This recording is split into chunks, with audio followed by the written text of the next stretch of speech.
السلام علیکم دوستو، میں ہوں سہیل اور آپ دیکھ رہے ہیں ایم سہیل وائز سرکش پارٹ 2 ایپیسوڈ نمبر 72۔ یہ کوئی آج نہیں بننے لگی۔ کیسر ملک نے طنزیہ سے لہجے میں گویا میری معلومات میں مزید اضافہ کیا۔ چھوٹی موٹی ٹولیاں یا انفرادی طور پر کام کرنے والے ہر دور میں موجود رہتے ہیں۔ زمانے کی رفتار کے ساتھ ان میں بھی جدت آ گئی ہے اور اب ان میں ہر قسم کے لوگ شامل ہیں، حتیٰ کہ انتہا پسند قسم کے طالب علم بھی، جنہیں خاطر خواہ طور پر اپنے جوش و خروش کے اخراج کے راستے نہیں ملتے، یا پھر وہ جنہیں ان کی ناپسندیدہ سرگرمیوں کی وجہ سے تعلیمی اداروں سے نکال دیا جاتا ہے، وہ بھی انتہا پسندی کا راستہ اختیار کر لیتے ہیں۔ ایسے گروہوں کی تعداد بڑھتی جا رہی ہے، لیکن ان کے رابطے صرف خاص لوگوں سے ہی ہوتے ہیں، ہم جیسے لوگوں سے۔ اس کے لہجے میں فخر جھلک آیا، یعنی سیاسی جماعتیں بھی انہیں اپنے مقصد کے لیے استعمال کرتی ہیں۔ کبھی یہ خود بھاری تاوان حاصل کرنے کے لیے کسی بھی شخصیت کو اغوا کر لیتے ہیں، اور کبھی بھاری معاوضہ لے کر آرڈر پر بھی اس قسم کے کام کر دیتے ہیں۔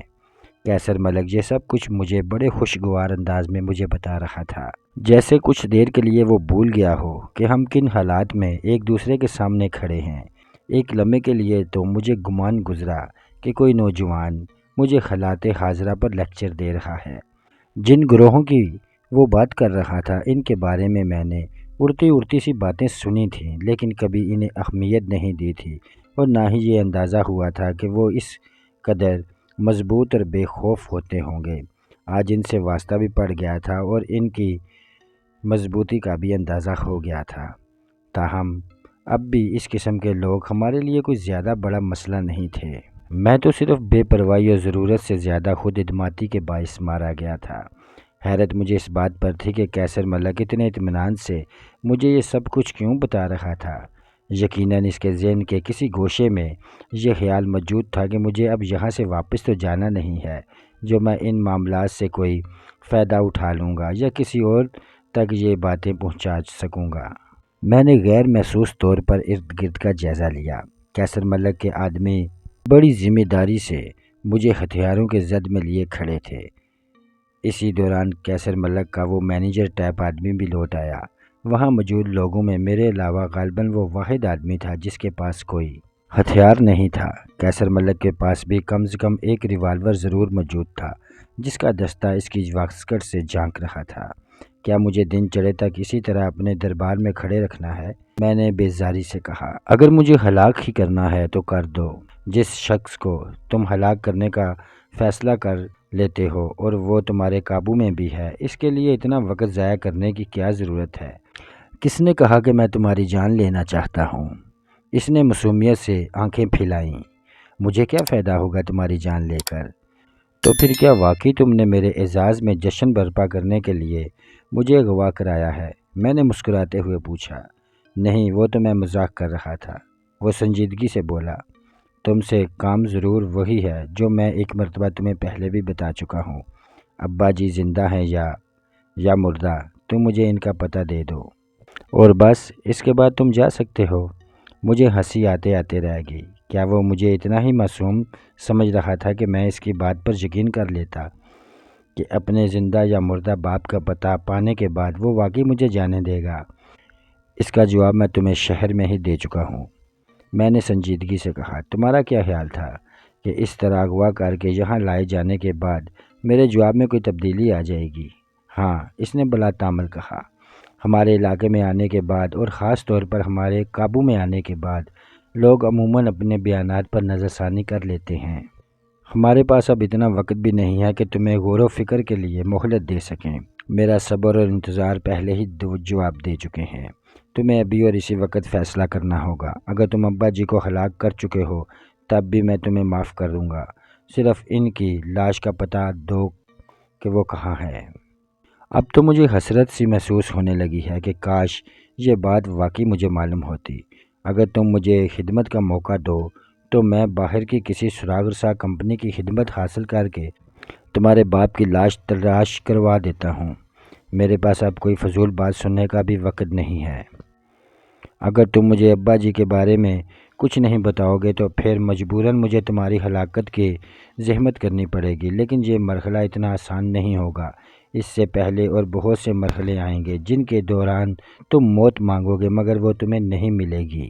یہاں ایک مقام پر تہہ خانہ ہے، ہمارا ذاتی قید خانہ۔ اس کی پتھریلی کوٹھریاں درمیانے سائز کے صندوقوں سے بس ذرا ہی بڑی ہیں۔ ان میں عام جسامت کا آدمی نہ تو سیدھا کھڑا ہو سکتا ہے نہ سیدھا لیٹ سکتا ہے۔ اس کے فرش اور دیواروں میں سل اس قدر ہوتی ہے کہ رات کو شبنم کی طرح قطرے پھوٹتے ہیں۔ مختلف قسم کے حشرات حتیٰ کہ بچھو بھی خاص کثرت تعداد میں پائے جاتے ہیں۔ ہماری جیلوں کے چرچے بہت مشہور ہیں اور بڑے بڑے فن ہان مجرم ان کا نام سنتے ہی کانپتے ہیں۔ خاموش کھڑا قیصر ملک کی طرف دیکھ رہا تھا۔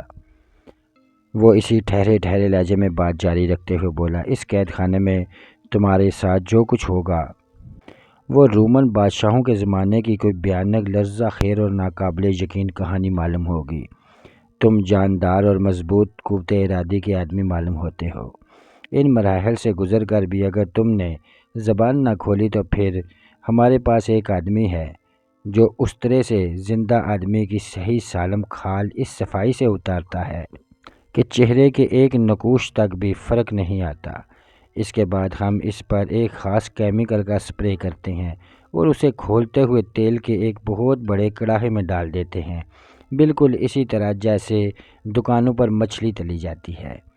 کئی گھنٹے تیل میں پک کر وہ انسان سیاہ کولے کا سا پتلا بن جاتا ہے، لیکن اس عالم میں بھی تھوڑی سی کوشش سے اس کی شکل پہچانی جا سکتی ہے۔ جس کیمیکل کا ہم اس پر سپرے کرتے ہیں وہ اسے زیادہ گلنے نہیں دیتا۔ کولے جیسی اس سیاہ پتلے کو ہم نہ تہہ خانے میں ایک الماری میں محفوظ کر لیتے ہیں، وہ کبھی خراب نہیں ہوتا۔ یہ دشمنی کی ایک یادگار ہوتی ہے۔ وہ ایک لمحے کے لیے خاموش ہوا اور شفقانہ انداز میں مسکرایا۔ جو کچھ وہ کہہ رہا تھا اس کے تصور سے یقیناً بہت محفوظ ہو رہا تھا۔ میں ساکت کھڑا اس کی طرف دیکھ رہا تھا۔ وہ سلسلہ کلام جوڑتے ہوئے بولا، دریائے یمن کے کنارے آباد بعض افریقی قبائل کے بارے میں تم نے پڑھا ہوگا، شاید کچھ فلموں میں دیکھا بھی ہو کہ وہ دشمن کی کھوپڑی کو سکیل لیتے ہیں اور ایسی کئی کھوپڑیاں جمع ہو جائیں تو وہ ان کا ہار اپنے گلے میں ڈال لیتے ہیں۔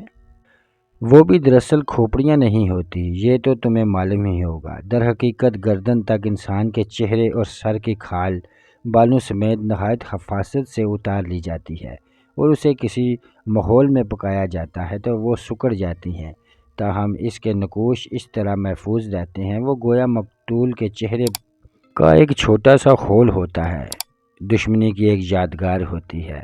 اسی روایت سے متاثر ہو کر ابا جی نے بھی دشمنی کی یادگاریں محفوظ کرنے کا طریقہ سوچا تھا، لیکن یہ طریقہ بہت ہی خاص الخاص دشمنوں کے لیے تھا۔ آم سے اور گاجر مولی کی طرح کاٹ کے پھینک دینے جانے والے دشمن تو بہت ہوتے ہیں نا، ان کا تو حساب کتاب نہیں رکھا جاتا۔ ہمارے تہہ خانے میں صرف 4 سیاہ پتلے موجود ہیں، 5واں تمہارا ہوگا بشرطے تم نے زبان نہ کھولی۔ میرے لیے یہ اندازہ کرنا مشکل نہیں تھا کہ وہ محض مجھے خوفزدہ کرنے کے لیے یہ سب کچھ کہہ رہا تھا۔ تکبر کی حد تک خود اعتمادی میں مبتلا ہو کر وہ سچ بول رہا تھا اور اپنی دانش میں مجھے خوفزدہ کر رہا تھا، جبکہ میرے لہو میں خوف سے نہیں بلکہ غصے کی وجہ سے چنگاریاں سی تیرنے لگی تھیں۔ جب بھی میں کسی بد فطرت انسان کی اپنی ہی زبانی اس کے کارنامے سنتا تھا تو میری یہی کیفیت ہوتی تھی۔ اس تصور سے میری کنپٹیوں میں آگ سی دھکنے لگی تھی کہ اس طرح کے لوگ اپنے قابو میں آئے ہوئے انسان کو کس طرح سسکار کر مارتے تھے۔ انسان کی جان آسانی سے نہیں نکلتی اور اس انسان کی اذیت اور ذہنی حالت کا صحیح اندازہ کوئی بھی نہیں کر سکتا تھا، جسے دنیا والوں کی نظروں سے دور کسی قید خانے میں اذیتیں دے دے کر ہلاک کیا جا رہا ہو اور وہ چیخ بھی نہ سکتا ہو، اور اگر چیخ سکتا ہو تو کوئی اس کی اذیت بری چیخیں سن کر مدد کے لیے نہ آ سکتا ہو۔ خدا کی اس سلطنت میں ان گنت بے رحم لوگوں نے اپنی اپنی چھوٹی چھوٹی سلطنتیں بنا رکھی تھیں، جس کا جہاں تک زور اور اختیار چلتا تھا وہ وہاں تک ظلم کرنے میں لگا ہوا تھا۔ کہیں کوئی صرف اپنے آپ کو راہ راست کا مسافر سمجھ کر اپنے مخالفین پر باواسطہ یا بلا واسطہ ظلم کے پہاڑ توڑ رہا تھا۔ کہیں کوئی مذہبی جنون میں مبتلا ہو کر اپنے سوا باقی سب کو لائق گرد زنی قرار دے کر بنی نوع انسان کے لیے قہر کا باعث بنا ہوا تھا۔ کہیں کوئی ظالم فطرت ذمہ دار تھا، کہیں کوئی وڈیرا جس نے اپنی زمینوں کی حدوں کو اپنی سلطنت سمجھا ہوا تھا، جہاں اس کی ذات میں چھپا ہوا درندہ مختلف طریقوں سے اپنی خوانیت کا اظہار کرتا رہتا تھا۔ کہیں کوئی تھانے دار تھا جس کے نزدیک اس کا تھانہ ہی اس کی سلطنت تھا۔ اس سلطنت میں زیر تفتیش کوئی قیدی ظلم سہتے سہتے مر بھی جاتا تھا تو کوئی فرق نہیں پڑتا تھا۔ اگر مقتول بہت خوش قسمت ہوتا تھا تو اخبار کے کسی کونے خدرے میں چند سطروں کی خبر آ جاتی تھی، پھر اسی تھانے میں اس کی گول مول رپٹ درج ہوتی تھی اور وہی لوگ اس کی تفتیش پر ماوار ہوتے تھے جن کی تفتیش کی وجہ سے وہ بدنصیب سسکتے مرا تھا۔ چنانچہ وہی قاتل وہی منصف والا ڈرامہ دہرائے جانے کے بعد آخر کار ایک دن فائل داخل دفتر ہو جاتی تھی اور تھانے دار صاحب کسی اور تھانے میں جا کر کسی اور سلطنت کے بادشاہ بن جاتے، اپنے شوق تفتیش کی تکمیل کرنے لگتے تھے۔ اسی طرح ہر گلی، ہر محلے، ہر گاؤں، ہر شہر میں ان گنت سلطنتیں بکھری ہوئی تھیں، حتیٰ کہ ایک موٹر مکینک کا گراج بھی اس کی چھوٹی سی سلطنت تھا، جہاں وہ چھوٹے موٹے معصوم شاگردوں کے ٹخنوں پر لوہے کا رینچ مار کر یا انہیں موٹی موٹی گالیاں دے کر اپنے اندر چھپے ہوئے بد فطرت حیوان کے لیے لاشعوری طور پر تقسیم کا سامان کرتا تھا۔ ان سب سلطنتوں میں کے ہاتھوں صرف عام آدمی، غریب آدمی یا کمزور آدمی کی زندگی اجارن تھی۔ ہر جگہ صرف عام آدمی اندیشوں میں گھرا ہوا تھا۔ عام آدمی ہونا گویا ایک جرم ہو کر رہ گیا تھا۔ ہر جگہ صرف طاقتور یا اہل اختیار دندناتے پھر رہا تھا۔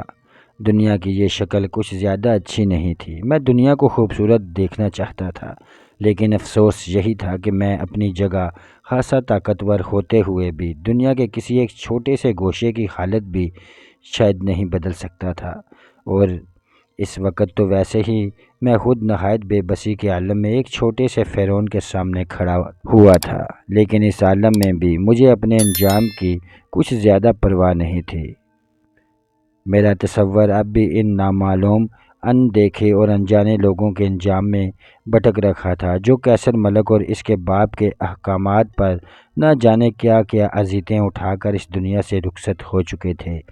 ان میں سے کچھ کا شاید کوئی قصور، کوئی جرم بھی رہا ہو، لیکن انصاف اور سزا کے نظام کا کوئی پیمانہ، کوئی اصول، کوئی قابل رحم طریقہ، کوئی قانون تو ہونا چاہیے۔ میں نے ایک اٹک قیصر ملک کی طرف دیکھتے ہوئے کہا، جو کچھ تم بتا رہے ہو اس کی روشنی میں اگر تمہارا باپ کسی کے ہاتھوں کسی برے انجام سے دوچار ہو چکا ہے تو یہ بہت ہی اچھا ہوا ہے۔ اب تک تو باپ کے بارے میں تمہاری تفتیش اور پریشانی دیکھ کر مجھے کچھ تعصف ہو رہا تھا، لیکن اب میں بہت خوش ہوں۔ میری دعا ہے کہ اللہ تعالیٰ تمہیں بھی کسی ایسے ہی انجام سے دوچار کرے۔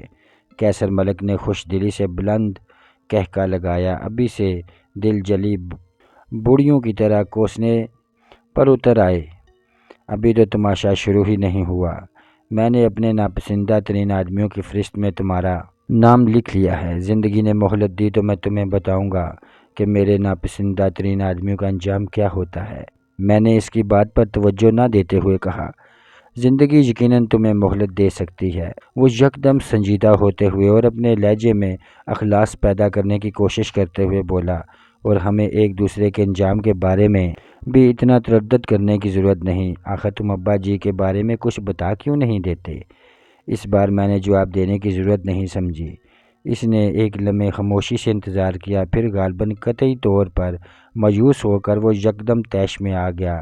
گرگٹ کی طرح یک لخت اس کی رنگت بدل گئی، چہرہ لال ہو گیا، اور اس نے ہاتھ کو جھٹکا دیتے ہوئے پھٹی پھٹی سی آواز میں اپنے آدمیوں کو مخاطب کیا، بہت ہو چکی رعایت، اس کے ہاتھ بھی باندھ دو اور رائفل کے بٹ مار مار کر اسے گلے ہوئے خربوزے کی طرح پپلا کر دو۔ اس کے آدمی بھی ایسے معاملات میں کافی منجھے ہوئے معلوم ہوتے تھے۔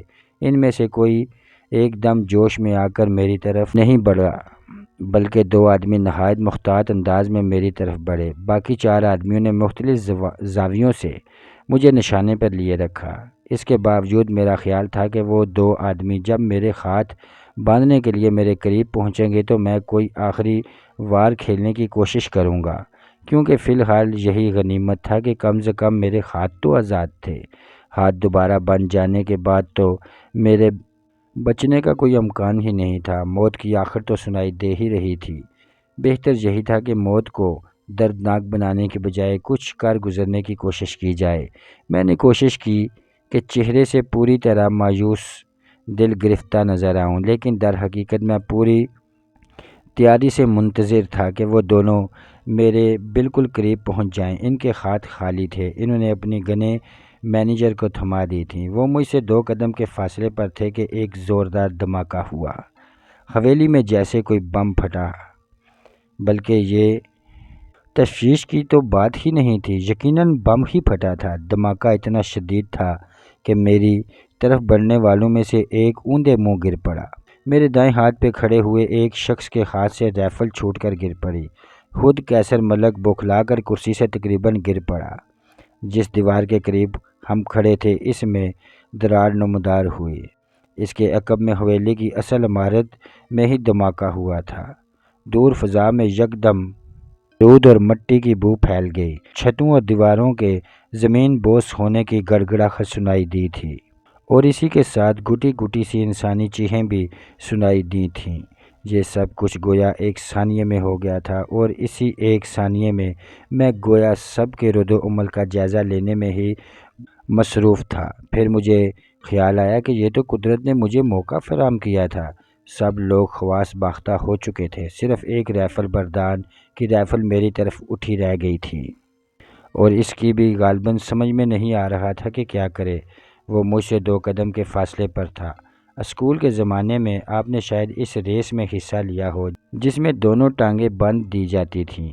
بالکل اسی انداز میں نے چست لگا کر رائفل والے کے منہ پر پوری قوت سے گھونسا مارا، اور اس وقت تک بھی فیصلہ نہیں کر سکا تھا کہ مجھ پر گولی چلائے یا نہیں، جس کا نتیجہ اسے بھگتنا پڑا۔ گھونسا کھا کر وہ ہوا میں اچھلا، رائفل اس کے ہاتھ سے چھوٹ گئی اور وہ چاروں خانے چت لان میں جا گرا۔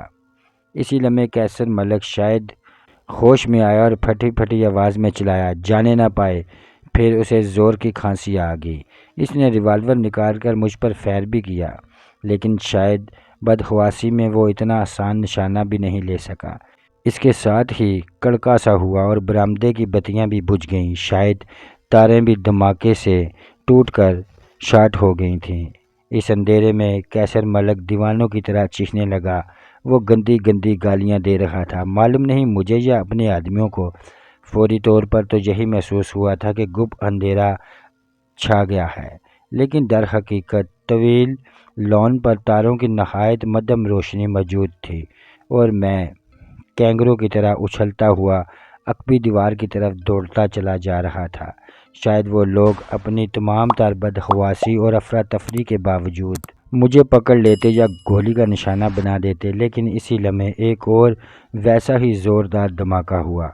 دونوں دھماکوں کے درمیان 3-4 سیکنڈ کا ہی وقفہ رہا ہوگا۔ یہ دھماکہ غالباً اسی دیوار اور اس سے ملبے اور چیزوں کو بھی لے بیٹھا تھا۔ میں نے عقب میں ملبہ گرنے کی آواز سنی، اس کے ساتھ ہی کئی چیخیں بھی سنائی دیں۔ شاید وہ بلند و بالا چوبی دروازہ بھی ٹوٹ کر گر گیا تھا، جس سے میں نے چند لمحے پہلے لوگوں کو آتے جاتے دیکھا تھا۔ فضا میں مٹی اور بارود کی بو پہلے سے بہت زیادہ بڑھ گئی۔ مجھے بھی کھانسی آنے لگی، مگر میں نے اسے دبا لیا اور سانس بھی روک لی۔ میں دیوار تک پہنچنے میں کامیاب ہو چکا تھا۔ میں نے مڑ کر دیکھا، ایک لمحے پہلے جہاں میں اور دوسرے کئی آدمی کھڑے تھے وہاں اب ملبے کا خاصا اونچا ڈھیر نظر آ رہا تھا۔ تاہم برآمدے کا کچھ حصہ اب بھی سلامت تھا، اور اس کے عقب میں حویلی کی اصل عمارت کا بھی زیادہ تر حصہ محفوظ ہی تھا، لیکن درمیان سے ایک پوری پٹی ہی تباہ ہو گئی تھی۔ کچھ ہولے گرتے پڑتے ادھر ادھر بھاگتے دکھائی دیے، لیکن میری طرف کوئی نہیں آ رہا تھا، اس لیے میں نے حتی الامکان پھرتی سے رسی کی گرہ کھولی اور رسی کا وہ بڑا سا الجھا ہوا لچھا ایک طرف پھینکا جو ابھی تک میرے ساتھ گھسیٹتا آ رہا تھا۔ پاؤں آزاد ہوتے ہی میرے جسم میں بجلی سی بار گئی، ساری تھکن اور درماندگی دور ہو گئی۔ دیوار پر ہاتھ جما کر میں نے جسم کو سکیڑتے ہوئے چیتے کی طرح چھلانگ لگائی اور دوسرے ہی لمحے میں دیوار پھلانگ چکا تھا۔ بچپن میں اسی حویلی کے گرد میں نے بہت چکر لگائے تھے۔ اس زمانے کی یادیں ذہن میں تازہ کرنے کی کوشش کرتے ہوئے میں نے اندازہ اس سمت کا انتخاب کیا جدھر میں گاؤں کے مکانوں وغیرہ کے قریب سے گزرے بغیر اس کی حدود سے نکل سکتا تھا۔ اندھیرے میں کسی سرکش گھوڑے کی سی تیز رفتاری سے میں دوڑتا چلا گیا۔ اسی تیزی سے میرا دل بھی دھڑک رہا تھا۔ کئی بار میں نے مڑ کر دیکھا لیکن کوئی میرے تعاقب میں نہیں تھا، گویا میں واقعی موت کی گرفت سے نکلنے میں کامیاب ہو چکا تھا۔ تاہم صحیح طور پر محفوظ میں اپنے آپ کو تبھی محسوس کر سکتا تھا جب میں کیسر ملک کے علاقے سے نکل جاتا۔ جلد ہی میں درختوں کے اس جھنڈ تک پہنچ گیا جو میری سوچوں کی نشانیوں میں سے ایک تھا۔ یہ ایک طرح کا نہایت مختصر سا جنگل تھا۔ مجھے اندیشہ تھا کہ اب تک کیسر ملک یا اس کے باپ نے یہ مختصر سا جنگل کٹوا کر اس کی جگہ کچھ اور نہ بنا دیا ہو، لیکن یہ دیکھ کر مجھے اطمینان ہوا کہ جنگل اسی طرح موجود تھا۔ اب مجھے یہ بھی اندازہ ہو گیا تھا کہ تاجاں کی جھونپڑی کس طرف ہوگی۔ جاتے جاتے میں یہ بھی دیکھتا ہوا جا سکتا تھا کہ وہ خیریت سے تھی یا نہیں، اور میرے پکڑے جانے کے بعد اس پر کیا گزری تھی۔ جنگل میں داخل ہونے کے بعد میں تاروں کے برائے نام روشنی سے بھی محروم ہو گیا، تاہم میری آنکھیں اب بھی کسی نہ کسی حد تک میرا ساتھ دے رہی تھیں، اور 2 قدم آگے بڑھتے ہی میں نے دیکھا کہ مجھ سے چند قدم آگے تاریکی میں ایک زیادہ تاریک انسانی ہوئلہ گرتا پڑتا درختوں کے درمیان دوڑتا چلا جا رہا ہے۔ شاید وہ کسی اور سمت سے جنگل میں داخل ہوا تھا۔ مزید 2 قدم آگے بڑھ کر مجھے اندازہ ہوا کہ وہ ہوئلہ نفسیانی تھا۔ اسے شاید علم نہیں تھا کہ میں اس کے پیچھے آ رہا ہوں، بلکہ شاید اسے گرد و پیش کا قطعی کوئی ہوش نہیں تھا۔ وہ دوڑتے دوڑتے بے حال ہو چکی تھی۔ میں اس سے خاصا پیچھے ہونے کے باوجود دوکنی کی طرح چلتی ہوئی اس کی سانسوں کی آواز سن رہا تھا۔ میں اس وقت اس سے صرف 1 قدم کے فاصلے پر تھا جب وہ غالباً بالکل ہی بے دم ہو کر لڑکھڑا کر گر پڑی۔ اس وقت تک میں نے اسے پہچان لیا تھا اور مجھے حیرت کا شدید جھٹکا لگا تھا۔ پھر وہ کراہی اور اس کی کراہ سن کر مجھے یقین ہو گیا کہ میں اسے پہچاننے میں غلطی نہیں کر رہا تھا۔ وہ بلا شبہ تاجاں تھی، لیکن وہ ناتواں بیمار عورت یہاں کیسر ملک کی حویلی کے قریب کیا کر رہی تھی؟ اور جتنا تیز میں نے اسے دوڑتے ہوئے دیکھا تھا، اتنا تیز دوڑنے کی اس میں توانائی کہاں سے آ گئی تھی؟ اسی لمحے شاید اسے میری موجودگی کا احساس ہوا اور اس نے ہلکی سی ایک چیخ کے ساتھ ہڑبڑا کر اٹھنے کی کوشش کی۔ گھبراؤ مت تاجاں، یہ میں ہوں، میں نے جلدی سے کہا۔ اوہ افضل، وہ ٹوٹے لہجے میں صرف اتنا کہہ سکی اور بے جان سے انداز میں ناہموار زمین پر دوبارہ چت ہو گئی۔ میں نے گھٹنوں کے بل بیٹھ کر اس کا ہاتھ تھاما۔ اس کا ہاتھ برف کی طرح سرد تھا اور اڑتے ہوئے پرندے کے پھڑپھڑاتے ہوئے پروں کی طرح اس کے دل کی دھڑکنیں اس کے ہر مسامع جان سے سنائی دے رہی تھیں۔ ایک لمحے کی خاموشی کے بعد اس نے گویا بامشکل تمام اپنے سانسوں کو قابو میں لانے کی کوشش کرتے ہوئے کہا، افضل تم بالکل ٹھیک ہو نا؟ بالکل ٹھیک؟ ہاں بالکل ٹھیک ہوں تاجاں، میں نے اس کا سر سہلاتے ہوئے کہا۔ اس کے کھردرے خشک اور الجھے ہوئے بالوں میں تنکے پھنسے ہوئے تھے۔ تم زخمی تو نہیں ہوئے نا؟ کوئی چوٹ تو نہیں آئی تمہیں؟ اسے جیسے اطمینان نہیں ہو رہا تھا۔ اس کے لہجے میں، اسرار میں اس قدر اپنیت تھی، اس قدر تشویش تھی اور ایک بے ایوان سا تعلق خاطر تھا کہ میرے دل کو جیسے کچھ ہونے لگا۔ نہیں میں بالکل ٹھیک ہوں، ذرا سی بھی چوٹ نہیں آئی، میں نے حلق میں پھنسی ہوئی نمی کو نگلتے ہوئے کہا۔ خدایا تیرا شکر ہے، میری محنت کام آئی۔ اس نے گہری سانس لی اور یکدم جیسے اسے قرار سا آ گیا۔ تمہاری محنت؟ میں نے حیرت سے دہرایا۔ تو کیا حویلی پر گرینیڈ تم نے پھینکے تھے؟ ہاں، اس نے اطمینان بھرے لہجے میں کہا۔ ایک لمحے کے لیے مجھے اپنے کانوں پر یقین نہیں آیا۔ تاجاں جھوٹ بولنے والی عورت بھی نہیں تھی، لیکن میری سمجھ میں نہیں آ رہا تھا کہ ایک بیمار عورت کے پاس گرینیڈ کہاں سے آئے، اور ایسی عورت کے پاس گرینیڈ کا کیا کام؟ اس سے پہلے کہ یہ سوال میری زبان پر آتا، تاجاں ہانپتے ہوئے بولی، خدا کے لیے اب تم بھاگ جاؤ، مجھ میں تو اب ایک قدم بھی چلنے کی طاقت نہیں رہی۔ تمہارا کیا خیال ہے؟ میں تمہیں یوں جنگل میں بے یار و مددگار پڑا چھوڑ جاؤں گا؟ میں نے حیرت سے کہا۔ میں تمہیں اپنی کمر پر لاد کر لے چلوں گا۔ کہاں تک؟ اس نے گویا بے یقینی سے پوچھا۔ کسی بھی محفوظ جگہ تک، میں نے جواب دیا۔ میرے لیے تو میری جھونپڑی ہی محفوظ ترین جگہ ہے۔ اس جھونپڑی اور اپنے رہن سہن کی وجہ سے میں کئی ناگہی مصیبتوں سے محفوظ رہی ہوں۔ وہ کمزور سی آواز میں بولی۔ تم مجھے بس وہیں تک پہنچا دو اور خود کسی بھی طرح نکل جاؤ، تمہارا اس علاقے میں زیادہ دیر رکنا بہت خطرناک ہے۔ وہ اٹھ بیٹھی۔ میں نے اسے کمر پر لادا اور ایک بار پھر دوڑ پڑا۔ وہ محفوظ ایک میرے لیے اس کا وزن ہی کیا تھا، لیکن ابھی میں کچھ ہی دور پہنچا تھا کہ وہ کراہتے ہوئے بولی، خدا کے لیے آہستہ دوڑو، مجھے تو لگ رہا ہے کہیں میری ہڈی ہڈی الگ ہو جائے گی۔ تم نے دیکھا نہیں، میں بس ایک کمزور سا ڈھانچہ تو ہوں۔ اچھا، اب میں رفتار کم کرتا ہوں اور ایک خاص ترتیب سے دوڑتا ہوں، اس طرح تمہیں ذرا بھی جھٹکا نہیں لگے گا۔ میں نے کہا، میں بھول گیا تھا کہ میں جس تاجا کو کمر پر لاد کر بھاگ رہا ہوں وہ 12 سال پہلے والی تاجا نہیں ہے۔ مجھے کبھی غلطی سے اس تاجا کی یاد بھی مت دلانا، میرے دل سے لہو سا ابلنے لگتا ہے۔ وہ ٹوٹے ہوئے لہجے میں بولی۔ اس لہجے کی تہ میں درد کا سمندر تھا۔ میں یکدم خاموش ہو گیا۔ اجڑے ہوئے لوگوں کو ماضی کی خوبصورتی زیادہ دکھ دیتی ہے۔ میں نے ایک خاص ٹیکنیک سے دوڑنا شروع کر دیا۔ یہ ٹیکنیک میں نے ایک ریٹائر جاپانی فوجی سے سیکھی تھی۔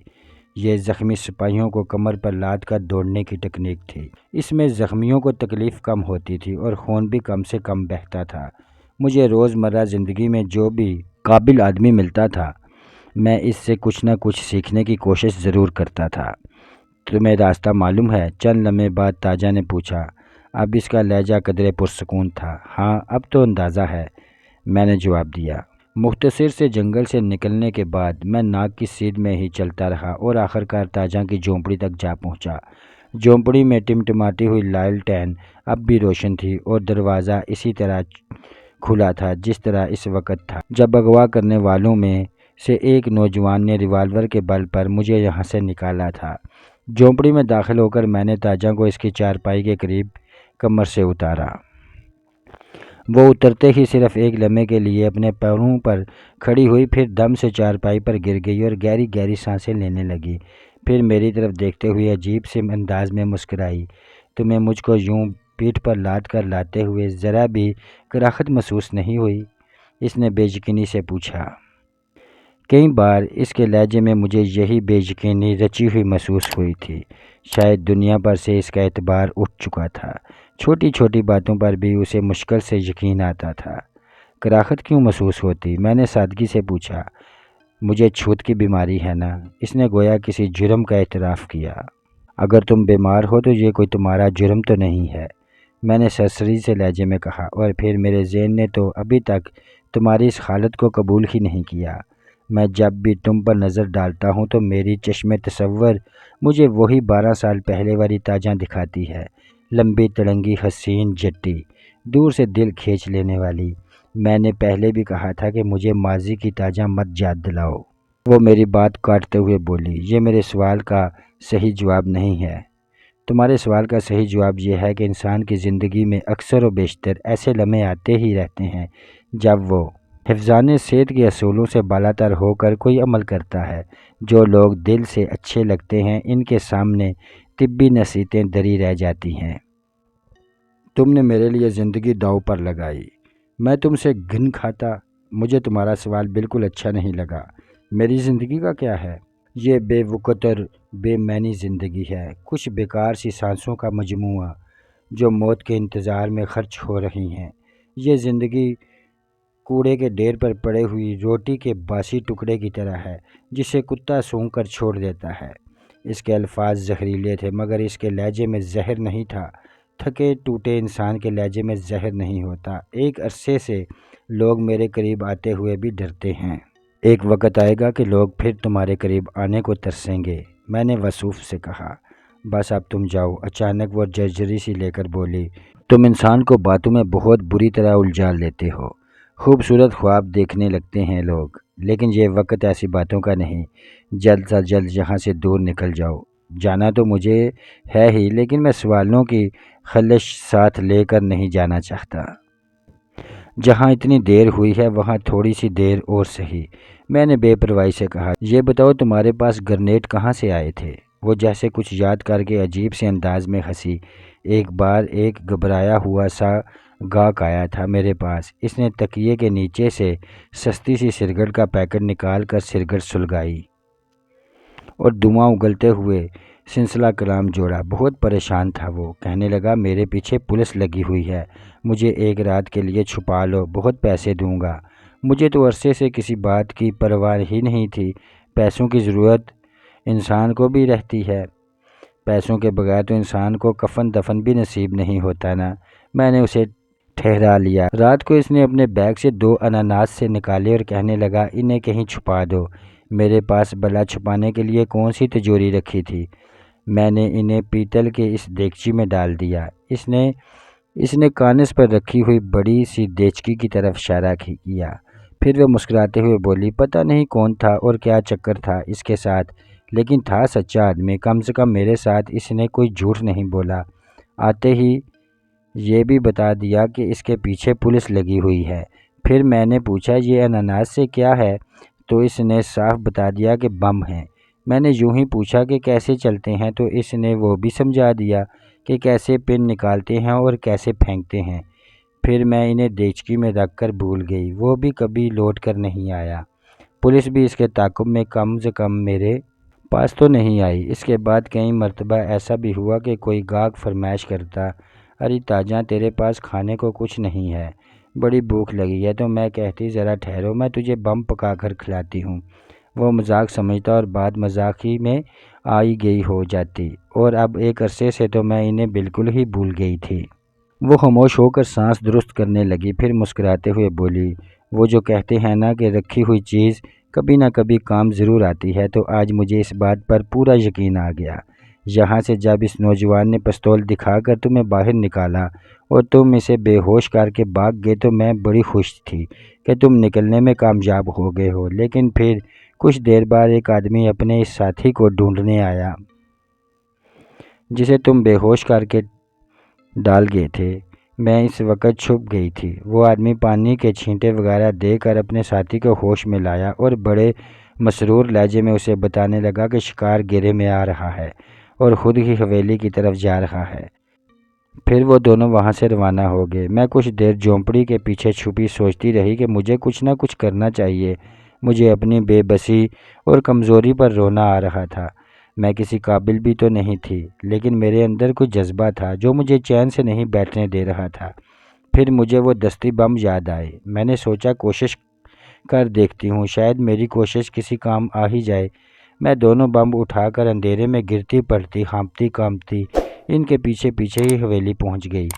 مجھے اندازہ ہو گیا تھا کہ یہ سب کچھ قیصر ملک کے حکم پر ہی ہو رہا ہوگا، اور وہ اس کا باپ ہی ایسی کارروائیاں کرتے رہتے ہیں۔ میں جب حویلی کے سامنے پہنچی تو بہت سے آدمی تمہیں رسیوں سے باندھ کر کندھوں پر لاد کر اندر لے جا رہے تھے۔ بہت دیر تک تو میں درختوں کے پیچھے چھپی دہشت زدہ سی کھڑی رہی۔ وہ منظر بہت ہی خوفناک سا کر دینے والا تھا۔ رات کے اندھیرے میں اتنے بہت سے مسلح آدمی ایک شخص کو رسیوں سے باندھ کر اس کے منہ پر بوری چڑھا کر لے جا رہے ہوں، یہ منظر مجھ جیسی کمزور عورت کو دہشت زدہ کرنے کے لیے کافی تھا۔ سب لوگ اندر چلے گئے، بڑا سا دروازہ بند ہو گیا اور بے حد سکوت چھا گیا۔ باہر بس 2 کاریاں اور ایک ٹرک کھڑا تھا، ان میں بھی کوئی نہیں تھا۔ میں سوچ رہی تھی کہ اگر میں بم پھینکوں گی تو نہ جانے اس سے کتنی تباہی پھیلے، اور پھر تم بھی تو اندر ہی تھے۔ ظاہر ہے بم یہ تو نہیں دیکھ سکتا تھا کہ کس کو نقصان پہنچانا ہے اور کس کو محفوظ رکھنا ہے۔ میں نے دعا کی کہ اگر بم واقعی پھٹ جائے تو کچھ اس طرح تباہی پھیلے کہ تمہیں نکل بھاگنے کا موقع مل جائے۔ تمہاری دعا قبول ہو گئی، میں نے مسکراتے ہوئے کہا۔ ایک نئے سرے سے اللہ تعالیٰ سے امید سی بن گئی ہے کہ وہ گناہ گاروں کی بھی سنتا ہے۔ اس نے ایک لمحے کے لیے آنکھیں بند کر کے طویل سانس لی۔ بس میں نے یوں ہی آنکھیں بند کر کے پن نکال کے بم پھینک تو دیا تھا، لیکن مجھے یقین نہیں تھا کہ وہ واقعی پھٹے گا، اور جب وہ پھٹ گیا اور میں نے حویلی کے در و دیوار گرتے ہوئے دیکھے تو ایک لمحے کے لیے تو پہلے سے بھی زیادہ دہشت زدہ ہو گئی۔ دھماکے سے میں گڑبڑا گئی تھی۔ پھر میں نے سوچا جو ہوگا سو دیکھا جائے گا، تمہارے حق میں اچھا ہو یا برا۔ میں نے اس کی پرواہ کیے بغیر دوسرا بھی پھینک دیا، اور اس بار تو مجھے اتنا زور لگانا پڑا کہ مجھے لگا جیسے میرا بازو ہی کندھے سے الگ ہو کر دور جا گرے گا۔ لیکن بس کسی نہ کسی طرح میں نے فوراً ہی واپسی کے لیے دوڑنا شروع کر دیا۔ معلوم نہیں کون سا جذبہ، کون سی طاقت تھی جس نے مجھ سے اتنا مشکل کام کرا دیا۔ یہ طاقت شاید ایک بے نام تعلق کے خاطر کی تھی۔ میں نے دھیمے لہجے میں کہا۔ وہ نہ جانے کس تصور سے خوفزدہ ہو کر جرجری سی لے کر بولی، بس اب تم جاؤ، بہت باتیں ہو چکیں، سب کچھ معلوم ہو گیا تمہیں۔ گاؤں میں تو ہلچل مچ چکی ہوگی، معلوم نہیں کون کون مرا ہوگا دھماکے سے۔ یہ تو میں بھی نہیں دیکھ سکا، میں نے کہا، اور ہاں، میرا تمہیں چھوڑ کر جانے کو دل نہیں چاہ رہا، کہیں تم پر کوئی بات نہ آ جائے، تم کسی کے غضب کا نشانہ نہ بن جاؤ۔ میں اتنی کمزور، اتنی مسکین اور اتنی بے زر نظر آتی ہوں کہ میری طرف کوئی زیادہ دھیان نہیں دیتا۔ ہاتھی مجھ جیسی چونٹیوں کو کچلنا پسند نہیں کرتے، اسی لیے کبھی کبھی اپنی یہ بے وقتی مجھے فائدہ مند محسوس ہونے لگتی ہے۔ تم بالکل بے فکر ہو کر جاؤ، صرف اپنی جان کی فکر کرو۔ اس کا لہجہ ان بے غرض اور جان نثار دوستوں کا سا تھا جو صرف خوش نصیبوں کو ہی میسر آتے ہیں۔ میں جلد از جلد تو خود تمہیں لینے آ جاؤں گا یا میرا کوئی آدمی آئے گا، تم بلا جھجک اور بلا تامل اس کے ساتھ چلی آنا۔ میں نے دروازے کا رخ کرتے ہوئے کہا، تم نے بلایا تو میں ضرور آؤں گی۔ اس کی دھندلی آنکھوں میں مشکوک سی مسرت کی کرن لہری، جیسے اسے یقین نہ ہو کہ میں واقعی اسے بلاؤں گا۔ جھونپڑی سے نکل کر میں نے نہر کی پلیا کی طرف دوڑ لگا دی۔ اس وقت صبح ہونے والی تھی۔ میرا اندازہ تھا کہ اس وقت گاؤں کے لوگ یا تو کیسر ملک کی حویلی کی طرف جا رہے ہوں گے یا پھر کھیتوں کی طرف۔ غنیمت یہ تھا کہ دونوں کے راستے اس طرف سے نہیں تھے۔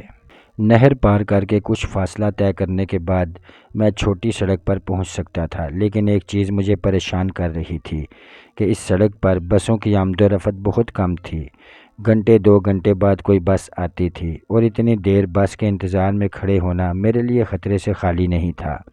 یہ سڑک تقریباً 3 میل آگے جا کر بڑی سڑک سے ملتی تھی، جس پر سیالکوٹ اور لاہور وغیرہ جانے والی بسیں اور ویگنوں کی کافی آمد و رفت رہتی تھی۔ اگر میں وہاں تک پہنچنے میں کامیاب ہو جاتا تو پھر مجھے سواری کے لیے انتظار قطعی نہیں کرنا پڑتا، لیکن سچی بات یہ تھی کہ مجھ میں اب 3 میل مزید دوڑنے کی ہمت نہیں رہی تھی، اور سست رفتاری سے چلنا بھی خطرے کو دعوت دینے والی بات تھی۔ اسی ادھیڑ پن میں بہرحال میں چھوٹی سڑک پر پہنچ کر ایک طرف کھڑا ہو گیا اور صبح کی تازہ اور فراخت بخش ہوا میں سانس درست کرنے لگا۔ اب تک اعصاب پر اتنا بوجھ پڑ چکا تھا اور اتنی بھاگ دوڑ کا مقابلہ کرنا پڑا تھا کہ اب ذرا آرام سے فراخت بخش ہوا میں کھڑا ہوا تو گویا یکدم سارا تناؤ اور حجام رخصت ہو گیا، اور ذہن پر غنودگی کا سا حملہ ہونے لگا۔ بھوک بھی بڑے زور کی لگی رہی تھی۔ سست کر دینے والے کئی عناصر ایک ساتھ جمع ہو گئے تھے۔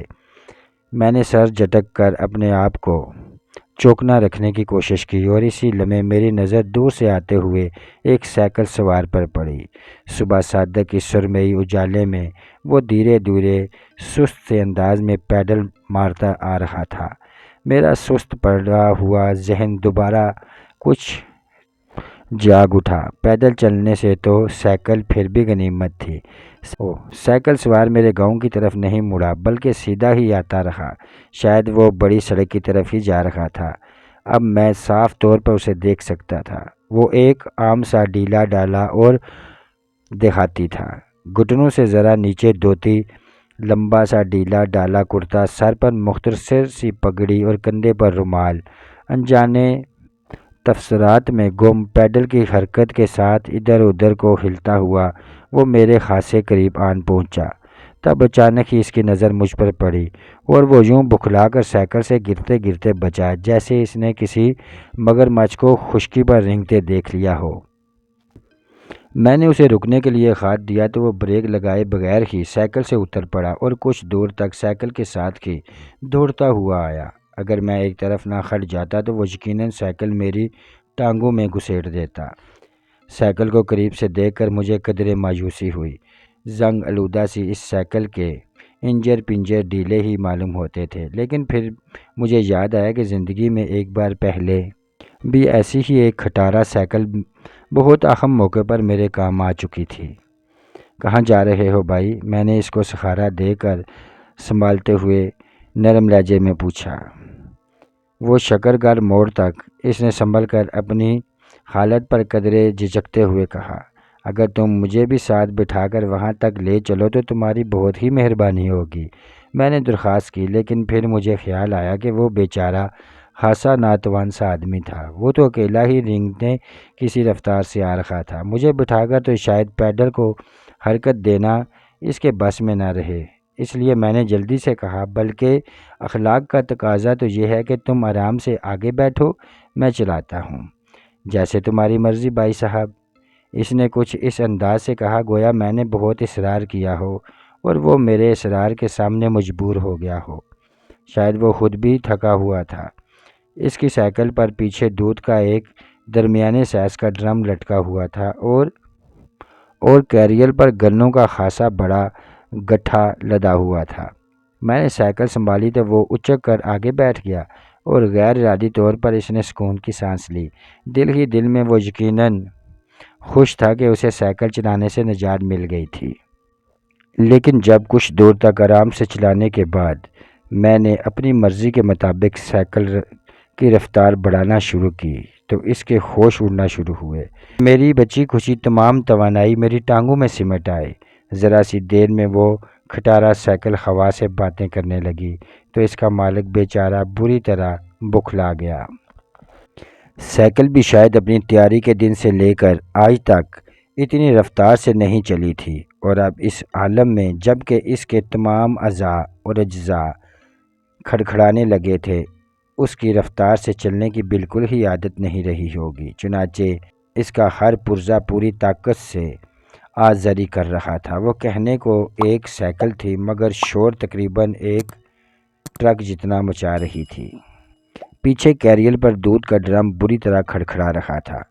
گنوں کا گٹھر ادھر ادھر لہرا رہا تھا۔ سائیکل کا مالک الگ اپنی جگہ ہر جھٹکے پر ڈنڈے پر اچھل رہا تھا اور کہرا رہا تھا۔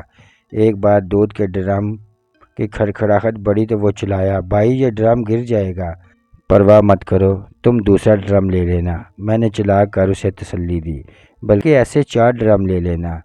اسی لمحے ڈرم کیریئر کے ہک میں سے نکلا اور لڑکھڑاتا ہوا کہیں دور جا گرا۔ میں یہ دیکھنے کے لیے رکنے کو ہرگز تیار نہیں تھا کہ وہ کدھر گیا ہے۔ سائیکل والا بے معنی سے انداز میں ہاں ہو کر کے رہ گیا۔ مزید تھوڑی دور جانے کے بعد گنوں کے گٹر نے ہم کو الوداع کہا اور اتحاد اتفاق کی تمام روایتوں کو توڑتے ہوئے ایک ایک گنا الگ الگ ہو کر سڑک پر بکھر گیا۔ میں نے مڑ کر صرف ایک نظر اس کی طرف دیکھا اور سائیکل کی رفتار میں کوئی فرق نہ آنے دیا۔ دیہاتی درد بھرے انداز میں چلایا، بھائی میرے گنے چھوڑو یار گنوں کو، میں نے بآواز بلند کہا۔ گنڈیریوں کی پوری ریڑھی خرید لینا، بلکہ چاہو تو چینی کی بوری خرید لینا۔ اسی لمحے ہوا کی تیزی کی وجہ سے اس کی مختصر اور ڈھیلی ڈالی پگڑی اڑ گئی اور وہ یکدم اسے پکڑنے کی کوشش میں گرتے گرتے بچا۔ میں نے اس کے دائیں بائیں اپنے بازوں کا حلقہ کچھ تنگ کرتے ہوئے کہا، آرام سے بیٹھو یار، اگر تم ڈنڈے سے پھسل پڑے تو مجھے بھی مرواؤ گے۔ اگر تم اتنی تیز چلاؤ گے تو ہم ویسے بھی ضرور مارے جائیں گے۔ وہ خوفزدہ لہجے میں بولا، خدا کے لیے آہستہ چلاؤ، مجھے چوٹ لگ رہی ہے۔ آدمی کے دل پر چوٹ نہیں لگنی چاہیے، باقی سب چوٹوں کا علاج ہو جاتا ہے۔ میں نے گویا اسے تسلی دی اور سائیکل کی رفتار برقرار رکھی۔ میں سائیکل سے موٹر سائیکل کا کام لینے کی کوشش کر رہا تھا۔ میں تو تمہیں سائیکل پر بٹھا کر پچھتا رہا ہوں، وہ شخص کہے بغیر نہ رہ سکا، لیکن جب میں تمہاری سائیکل سے اتروں گا تو تمہارے سارے پچھتاوے دور ہو جائیں گے۔ میں نے ایک بار پھر اس کا دل بڑھانے کی کوشش کی۔ آخرکار وہ مقام نظر آ گیا جہاں یہ چھوٹی سڑک بڑی سڑک سے مل رہی تھی، لیکن اس وقت بھی رونق نظر نہیں آ رہی تھی۔ صبح کے آثار کچھ اور واضح ہو چکے تھے۔ میں نے سڑک پر پہنچنے سے پہلے ہی سائیکل روک لی۔ سائیکل سے اترنے کے بعد میں نے دیکھا کہ وہ شخص رو دینے کے قریب تھا۔ اس میں یقیناً اتنی ہمت بھی نہیں تھی کہ اپنے نقصان پر وہ میرا گریبان ہی پکڑ لیتا۔ اس کی ایک وجہ تو یہ تھی کہ اس کی اور میری صحت میں زمین آسمان کا فرق تھا، اور دوسری وجہ یہ تھی کہ میرا گریبان پہلے ہی پھٹ چکا تھا۔ قمیض کی 2-3 بلائی بٹن بھی غائب تھے۔ کوٹ کی آستین کندھوں پر سے تقریباً علیحدہ ہی ہو چکی تھی۔ ہر چیز مٹی میں لتھڑی ہوئی تھی۔ سائیکل والا حسرت بھری نظر سے پیچھے اسی طرف دیکھ رہا تھا جدھر سے ہم آئے تھے۔ میرے جانے کے بعد وہ غالباً اسی راہ پر واپس جانے کا ارادہ رکھتا تھا تاکہ اگر اس کا بکھرا ہوا اثاثہ یا اس کے کچھ چیزیں دستیاب ہو سکیں تو سمیٹ کر لا سکے۔ میرا پہلے ہی ارادہ تھا کہ اس کے نقصان کی تلافی کی ضرور کوشش کروں گا۔ میں نے جیب میں ہاتھ ڈالا لیکن جیب کسی اجڑے ہوئے مکان کی طرح سائیں سائیں کر رہی تھی۔ اس میں تو پھوٹی کوڑی تک نہیں تھی۔ میرا پرس نہ جانے کب اور کہاں گر چکا تھا۔ ظاہر ہے اسے گرنا ہی تھا۔ جس مراحل سے میں گزر چکا تھا ان میں تو یہی غنیمت تھا کہ میرے جسم کا کوئی حصہ علیحدہ ہو کر کہیں نہیں گرا تھا۔ ایک لمحے کے لیے تو میں ہاتھ جیب سے نکال ہی نہ سکا۔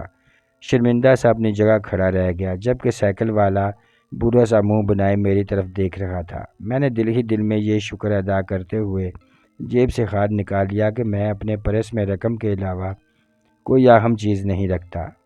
سائیکل والے نے میرا ہاتھ جیب سے خالی باہر آتے دیکھا تو اس کے چہرے پر قدرے مایوسی جھلک آئی۔ دفعتاً میری نظر اپنی کلائی کی گھڑی اور ہیرے کی انگوٹھی پر پڑی۔ گھڑی کو دیکھ کر تو مجھے بجا طور پر حیرت ہوئی۔ معلوم نہیں کس طرح وہ میری کلائی سے لپٹی رہ گئی تھی۔ یہ ایک چھوٹا سا معجزہ ہی تھا۔ اس کی چین سونے کی تھی۔ انگوٹھی میں چھوٹا سا ہیرا لگا ہوا تھا۔ اس کے علاوہ وہ بھی خاصی بیش قیمت تھی۔ میں نے انگوٹھی نکال کر سائیکل والے کی طرف بڑھاتے ہوئے کہا، لو یار، اسے بیچ کر اپنا نقصان پورا کر لینا۔ خالص سونے کی ہے اور اس میں ہیرا لگا ہوا ہے۔ اس نے کھوئے کھوئے سے انداز میں انگوٹھی لے لی اور پھر بے یقینی سے میری طرف دیکھا۔ پہلے تو شاید اسے یہ یقین نہیں آیا تھا کہ میں ہیرے کی انگوٹھی کا مالک ہو سکتا ہوں، تاہم میرا جائزہ لینے کے بعد غالباً اس نے میرے حق میں فیصلہ دے دیا۔ لیکن اب شاید اسے اس بار میں شک پیدا ہو گیا تھا کہ میں انگوٹھی واقعی اسے دے رہا ہوں۔ کیا واقعی یہ میں لے لوں؟ اس نے تصدیق چاہی۔ اس کی آواز میں ہلکی سی لرزش آ گئی تھی اور وہ انگوٹھی کو الٹ پلٹ کر دیکھے جا رہا تھا۔ ہاں یار، واقعی تم لے لو۔ تم نے مجھ پر احسان کیا اور میں نے الٹا تمہارا نقصان کیا۔ میرے پاس نقد تو کوئی روپیہ پیسہ نہیں ہے، اس لیے یہ ایک حقیر سی چیز تمہاری خدمت میں پیش کر رہا ہوں کہ تمہارا نقصان پورا ہو سکے اور میں بھی اپنی نظروں میں سرخرو ہو سکوں، میں نے خوش دلی سے کہا۔ ساتھ ہی میں بڑی سڑک کی طرف دیکھ رہا تھا لیکن ابھی کسی بس کی آمد کے آثار نہیں تھے۔ اس شخص کی آنکھوں میں ایک لمحے کے لیے خوشی کی چمک ابھری لیکن دوسرے ہی لمحے اس کی جگہ مایوسی کے اندھیرے نے لے لی۔ وہ انگوٹھی واپس میری طرف بڑھاتے ہوئے بولا، یہ اگر واقعی اصلی ہے تو میں نہیں لے سکتا۔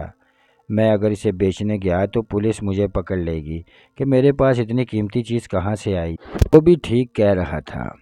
اس نکتے کی طرف تو میرا دھیان ہی نہیں گیا۔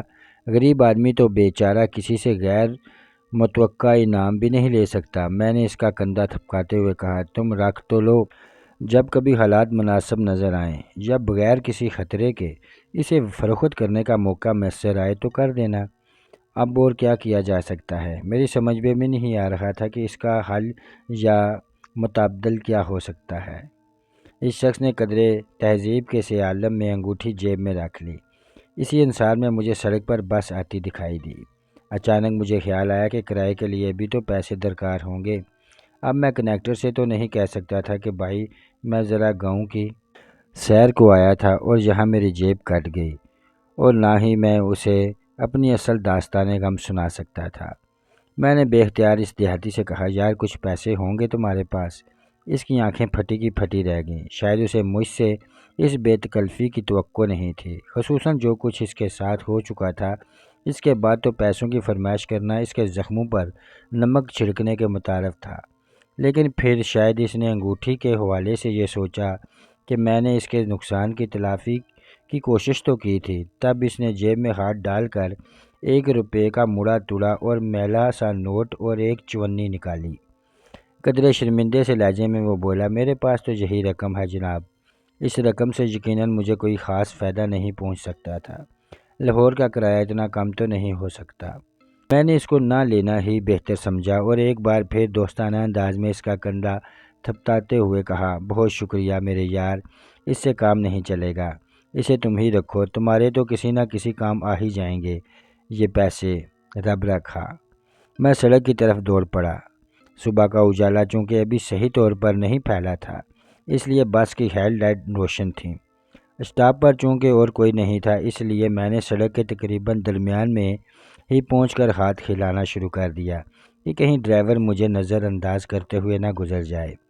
بس کھڑکھڑاتی ہوئی ایک طرف کو ہو کر رک گئی، حالانکہ وہ لمبے روٹ پر چلنے والی بسوں میں سے ایک تھی، لیکن اس کا حلیہ کچھ مجھ سے ملتا جلتا ہی تھا۔ عجیب خستہ حالی سی طاری تھی۔ میں بے تابی سے بس میں سوار ہو گیا اور وہ جرجری سی لے کر آگے روانہ ہو گئی۔ بس کے اندر دیے کی طرح ٹمٹماتی ہوئی ایک ہی بتی روشن تھی۔ یہ دیکھ کر مجھے خوشی ہوئی کہ اس میں مسافر چند ایک ہی تھے اور وہ بھی اپنی اپنی سیٹوں پر بیٹھے اونگ رہے تھے اور ایک دوسرے پر لڑکھڑا رہے تھے۔ ایک آدھا مسافر کے علاوہ کسی نے میری طرف توجہ نہیں دی۔ میں نے پوری طرح سکڑتے سمٹتے ہوئے یہی کوشش کی کہ ان کی نظروں میں بھی زیادہ مشکوک نہ ہوں اور وہ میری جگہ جگہ سے ادھڑے ہوئے لباس کو نہ دیکھ پائیں۔ میں نے سب سے پچھلی سیٹ پر نیم تریہی میں کونے میں بیٹھ کر سکون کی سانس لی۔ کنیکٹر ڈرائیور کے پاس بیٹھا بہت دھیمی آواز میں باتیں کر رہا تھا۔ وہ سرگٹوں کے کش لگا رہے تھے اور چٹکی بجا کر راکھ جاڑ رہے تھے۔ کنیکٹر ترچھا بیٹھا تھا، کبھی کبھی وہ مینی ہیئر انداز میں مسکرا کر اپنی مونچھوں پر تاؤ دینے لگتا۔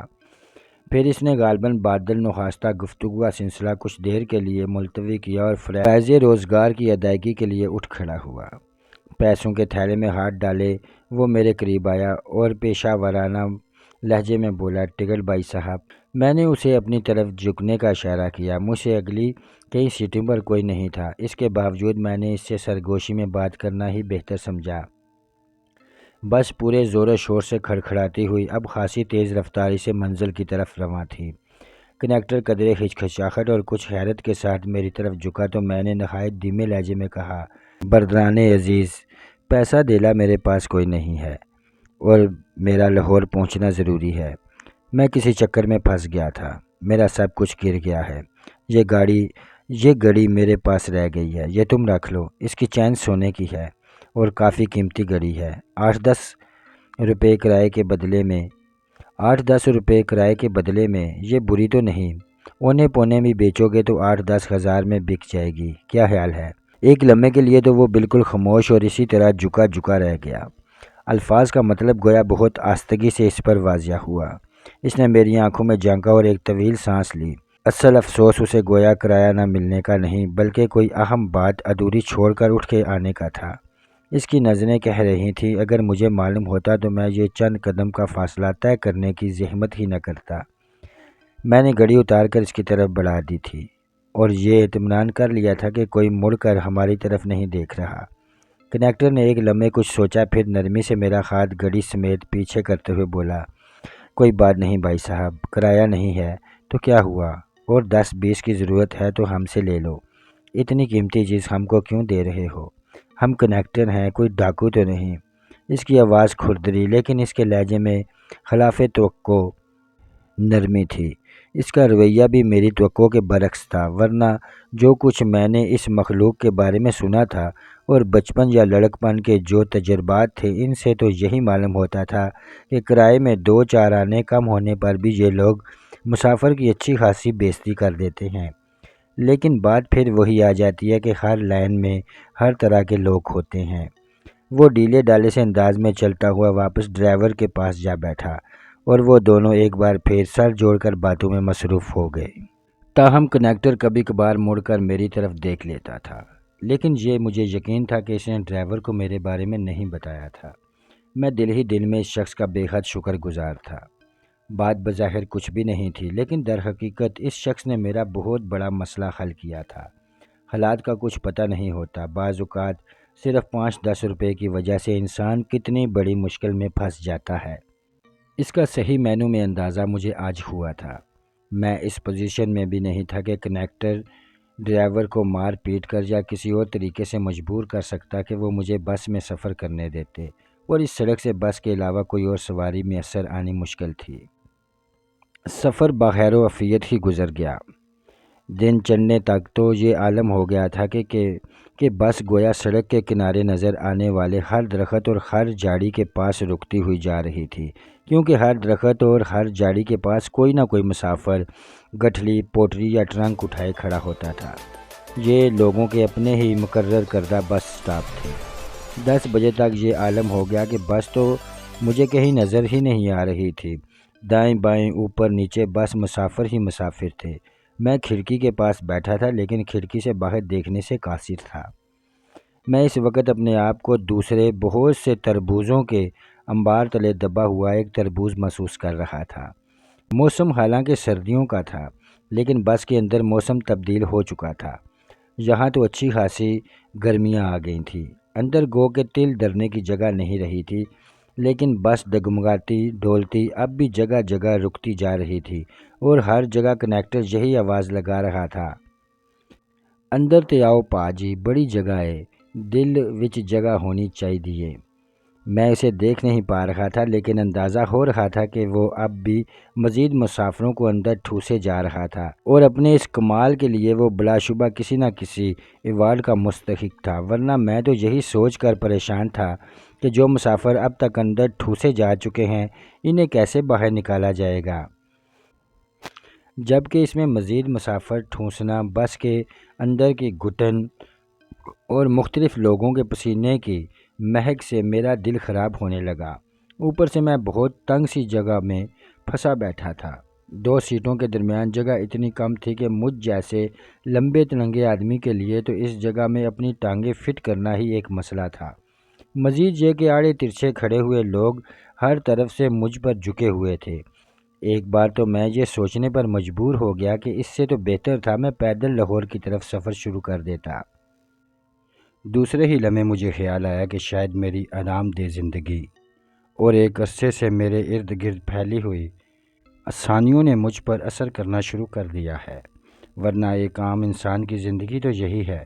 ہمارے ہاں کم سے کم 70% لوگ تو انہی تمام مسائل اور انہی تمام معاملات کے ساتھ زندگی گزار رہے ہیں، اور میں چاہتا تھا کہ میں ان تمام چیزوں سے مانوس رہوں، ہوا میں کتنا ہی مزید دولت مند ہو جاؤں، لیکن ایک عام آدمی کی زندگی گزارتا رہوں، میرے لیے کبھی بھی مسئلہ نہ بنے۔ اب بھی روزمرہ کی مختلف ورزشوں اور مختلف حربوں کی مشق کے بدولت میرا جسم تو تمام مشقیں اور سختیاں برداشت کرنے کا عادی تھا، لیکن مزاج میں شاید کہیں تھوڑی بہت نزاکت آ گئی تھی۔ میرا ارادہ تھا کہ میں اب اس طرح سے بھی خبردار رہوں گا، اور مزاج میں اس نزاکت کو جڑ نہیں پکڑنے دوں گا۔ اس عزم کے ساتھ ہی میری طبیعت سے ناگواری ختم ہو گئی، اور میں نے اپنے آپ کو اس ماحول کا ایک حصہ محسوس کیا۔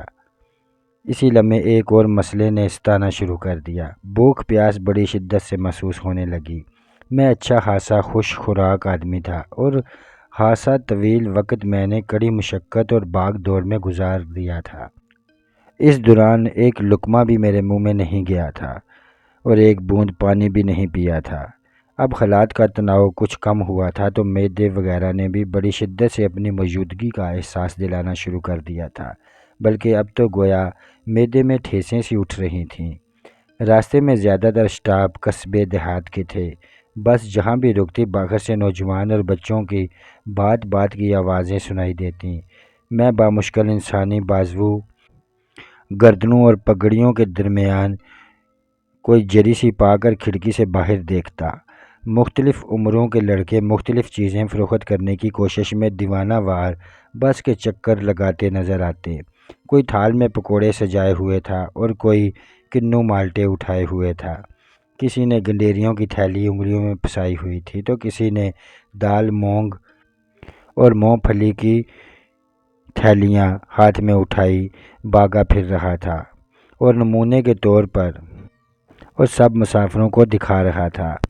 پکوڑوں پر ہوا کتنی ہی دھول جمی ہوئی تھی اور دال ہوا کتنی ہی باسی تھی، مونگ پھلی ہوا کتنی ہی ناقص تھی، مگر اس وقت یہ چیزیں مجھے بہت اچھی لگ رہی تھیں۔ میرا دل چاہ رہا تھا کہ کسی بھی طرح کھڑکی سے بازو نکال کر کچھ نہ کچھ چیزیں تو جپٹ ہی لوں، کیونکہ میں خرید تو سکتا نہیں تھا، جیب میں پھوٹی کوڑی نہیں تھی۔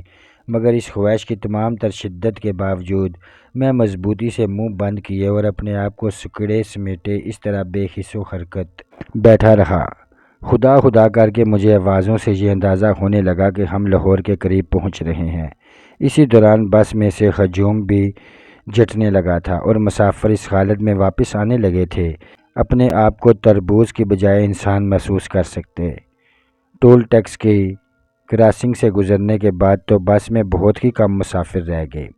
بیشتر بسیں واپسی میں بھی کچھ دیر کے لیے راوی چوک پر رکتی تھیں۔ یہ بس بھی رک گئی۔ اکا دکا مسافروں کو یہاں بھی اترنا تھا۔ ان کے اترتے ہی سیاہ جینز اور چمڑے کی جیکٹ میں ایک سمارٹ سا نوجوان پی کیپ پیشانی پر قدرے جھکائے بس میں چڑھا اور پائیدان پر کھڑے ہی کھڑے متلاشی سی نظروں سے تمام مسافروں کا جائزہ لینے لگا۔ آخر کار اس کی نظر مجھ پر آن ٹکی اور میں گہری سانس لے کر رہ گیا۔ وہ